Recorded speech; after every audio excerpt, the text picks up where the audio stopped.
Dostlar, bugün bir mövzuya toxunmaq istəyirəm.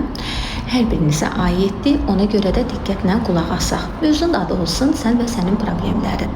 Mənə dünyada elə bir insan göstərin ki, onun problemi olmasın. Varmı? Yoxdur. İçi mən qarışıq, hər birimizin problemi deyil, problemləri var. Amma burada norma nədir? Biz problemə deyil, onun həllinə yönəlirik və onu həll etməyə çalışırıq. Amma bəzi insanlar var ki, problemə deyil də onun var olmasına köklənirlər. Niyə bu problem məndə var? Niyə bu başıma gəldi? Mən bunu necə həll edəcəm və s. Özlərini mənfiyə kökləyirlər və negativ düşüncələrlə də bu problemlərin çoxunu həll edə bilmirlər. Əslində bizim edəcəyimiz şey az öncə dediyimiz kimi problemin həllinə yönəlməkdir. Var olmağınızla sevinin. Bu dünyada var olan bir şeyin problemi olur. Bizim nə vaxt problemimiz olmayacaq? Biz var olmayanda.